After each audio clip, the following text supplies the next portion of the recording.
Most of us spend a good amount of time at work. This makes the environment at work especially important to us. So, what's the difference between an okay place to work and an amazing place to work? The compensation? The benefits? The location? Well, those are certainly important. But for most of us, what distinguishes an okay work experience from a truly great one is the culture. It's the way we feel when we walk through the doors and greet our colleagues.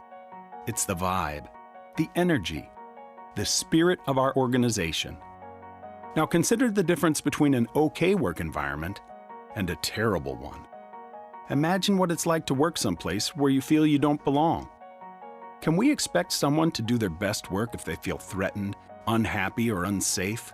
Would any of us want to be in an environment where we can't trust our colleagues and managers? Or where we feel ignored, misunderstood, and disrespected? No chance.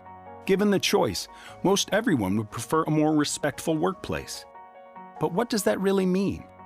What is it that happens in great organizations that makes the experience of working there so uplifting, so supportive, so positive?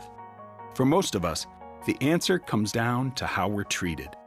We do our best work, we thrive and succeed when we feel respected and appreciated.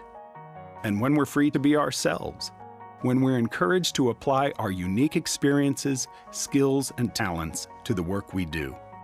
In this series, we'll explore some important components to a more respectful workplace. We'll see that we each have the ability and the responsibility to do our part to ensure our work environment is a place where we all feel valued and respected. What's in it for you? Well, a workplace which lacks respect will be less productive, more stressful, and a generally unpleasant place to spend your time. Doesn't sound very appealing, huh? On the other hand, a respectful workplace is collaborative, encouraging, and the type of environment where we're able to do our best work. Put another way, we're more likely to care about our organization and those we work with if we feel they care about us. So, what are the keys to a more respectful workplace?